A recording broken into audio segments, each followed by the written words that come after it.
Knokovtee Scott was the most influential Cherokee shell carver in recent history.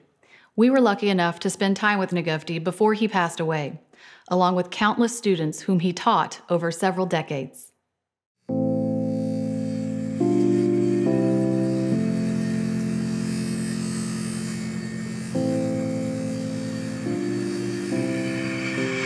You notice how I try to leave everybody alone as they're working?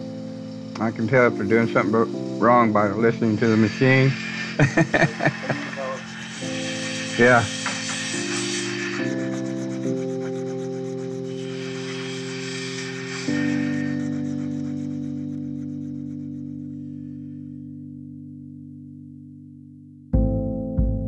Back in 1988, the Cherokee Tribal Council renamed the purple shell mussel to Mankiller pearl shell in honor of Wilma P. Mankiller, our first elected female principal chief. So now, instead of calling this the purple shell mussel, we refer to it as the Mankiller pearl shell. And these shells, you can tell by how old they are by the growth rings. And when they're cut, you can see them in the side of the shell, like on this one. When it's cut, you can see the growth rings show up. So something like this might have been 20 years old, and they'll grow up to be 300. But these are all native shell to the local lakes and rivers here in Oklahoma.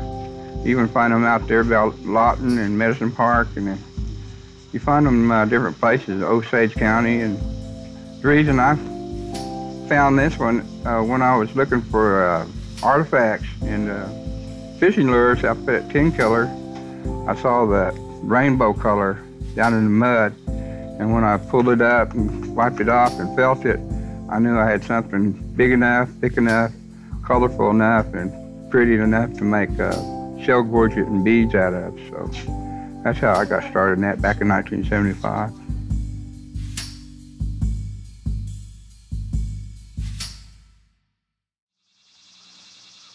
As an artist, I'm looking for a direction, and I've gained that direction from my heritage and from nature and those things that are around me. And I've looked into it so hard that I've tried to find a true direction for myself, and I feel like I'm getting a lot of strength from those things from nature, from my heritage. And I think this is what's helping me continue on and try to put all this into shell work and to keep up this work.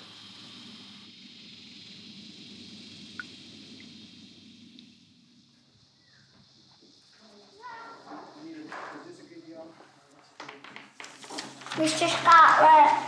That's good, Crystal. You need to work a little bit on your coloring technique on the inside cross.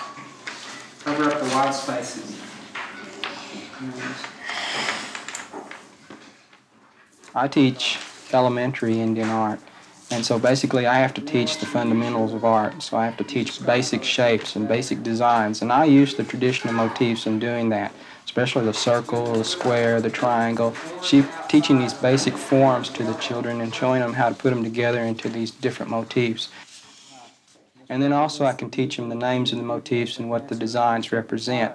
The leader will come out, and he'll start out. And so my main curriculum is based on the study of Indian art.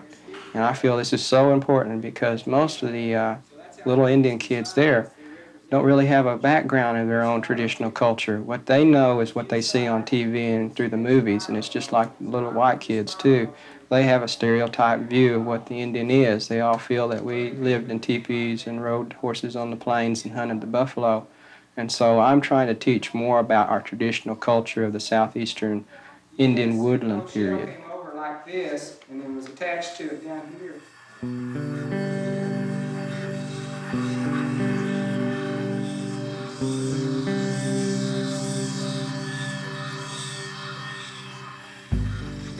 I can't say it gets easier from here, but when I get finished with this one, it's going to be a scarf tie. I'm trying to get all the men to replace the traditional tie that they wear when they dress up in formal wear with a Cherokee scarf tie. So this black scarf will go through it and hang out the bottom, and then it goes up on your neck like that. Change the fashion world.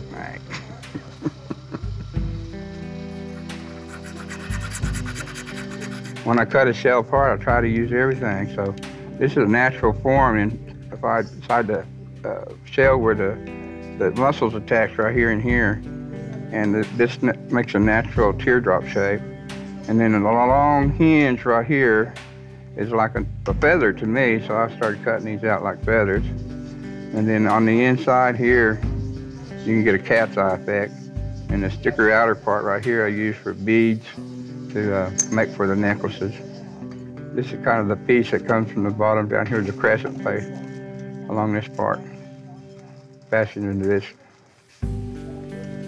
So my intention to begin with was try to cut it apart and use every little bit. And I even have one student, Crystal Hannah, that takes the saw blade remnants and use it in her clay work, because during the Mississippian times, they usually shells would burn them and add them to the clay body to make the pottery stronger through the firing.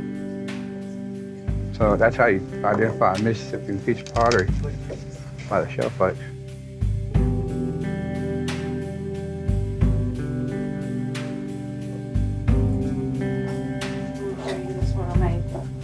This is my chain that I'm going to put on here, and then I put those little beads on there that I had before. Mm-hmm. And this is the way I'm going to hang it like that. Oh, great, yeah. Did you decide what color you want to paint that? I thought I'd do the wine color or the maroon or whatever color that is. Yeah, because I like that color. Yeah. And you made this chain? Yeah. We did a good job. Yeah, there's essentially 7 steps to the shell work. The most important step is the first step, finding the right shell for the job you're going to do. Then the second one is to lay it out and cut it. Third step is to grind it into shape. Then you want to sand it a little bit. Then you have to drill a suspension hole, or you're going to make a pair of earrings or a gorget necklace, something like that. And then you go back and sand it some more.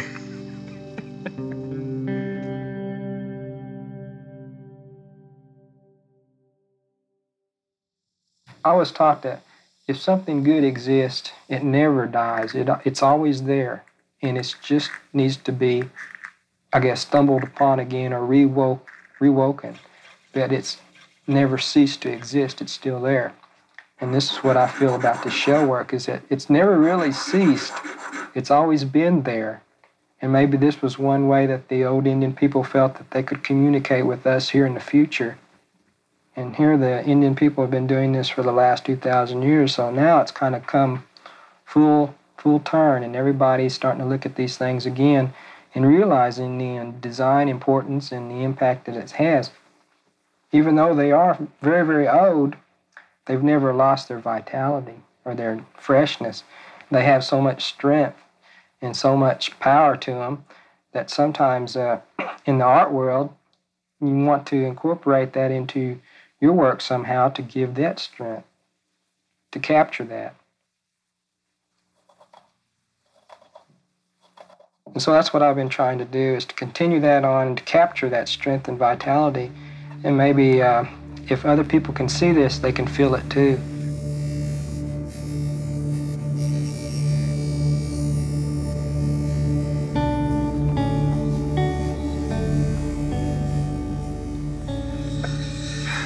You know raccoons love mussels? Yeah. Long time ago, Cherokees loved mussels too. But nowadays, squirrels still love mussel meat, but Cherokees have switched over to hog. More meat, less effort.